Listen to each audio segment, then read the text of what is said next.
Throughout this whole controversy, we've heard from many voices. Parents, school officials, and biologically born female athletes have chimed in to raise their concerns over transgender athlete participation in school sports. The WIAA has heard those concerns and is now considering changing its policy. The one voice we have yet to hear from regarding these proposals is from one of the teenagers directly impacted by these decisions. When I asked Verónica Garcia if she'd like to meet with me to share her perspective, she said she'd be flattered to lend her voice. I feel like a fire engine with lights and sirens on because it's like I'm just trying to compete. That's how Verónica Garcia feels when her feet hit the track. Competing is her sense of belonging, but at only 17 years old, her identity has put her at the center of controversy.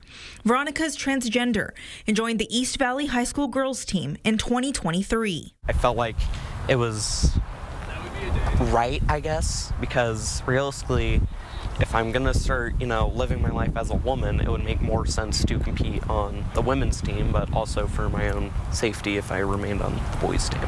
But it didn't take long for people to disagree. They can do all these things, yet what they want to instead do is target children, like literal children. Like, it's like, why do grown adults think it's okay to harass a child, let alone a transgender child? Like, why would you ever do that? When Verónica won state earlier this year, she wasn't celebrated with cheers. When I was on the podium, I did hear some booing, mostly silence. That critical response still reverberates today. As much as I maybe don't like to admit it, but I very frequently occasionally search up, on my phone, Washington State transgender athlete, and then, it gives me articles, and so I've seen pretty much the entire discourse of, starts off with Linden, then Meade, and then, Colville, all these other school districts wanting the WIAA to change their policy. The WIAA's current policy reads all students should have the opportunity to participate in WIAA athletics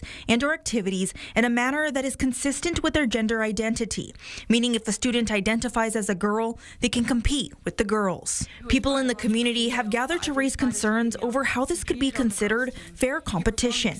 Some have even raised safety concerns, but Verónica says it would be unsafe to force transgender female athletes to compete with the boys.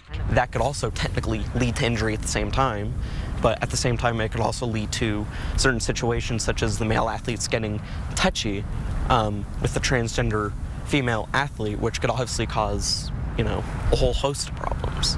While Verónica acknowledges that this isn't always the case, it's still a concern.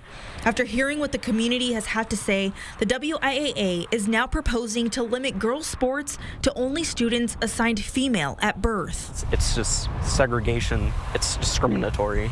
Verónica also brought up the small amount of transgender youth that make up high school sports. Since there is no requirement to disclose whether or not a student is transgender, it's hard to verify how many there are.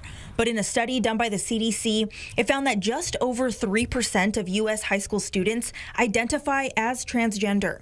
Research done by the Trevor Project, a nonprofit that advocates for LGBTQ+ youth, found that only 17% of youth who identify as transgender and non-binary participate in sports. Already transgender youth are feeling unwelcome in sports. The point of high school teams to feel like you belong to something, and stuff like this is going to really negatively impact the mental health of transgender people.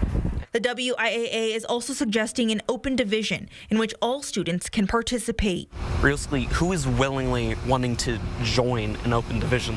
Most are not willing to do that, so that could lead to literally just no one joining the open division, just because it's people are why should I join this? Verónica says in her opinion, the WIAA should instead consider instituting a hormone requirement, similar to the NCAA.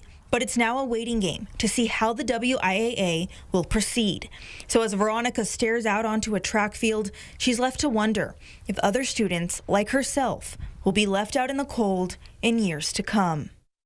The WIAA will discuss and finalize these proposed amendments during its virtual Winter Coalition on January 27th. Verónica says these amendments can cause irreparable harm and asks the WIAA to consider this when making its decision. In studio, Marissa Rio for News Now.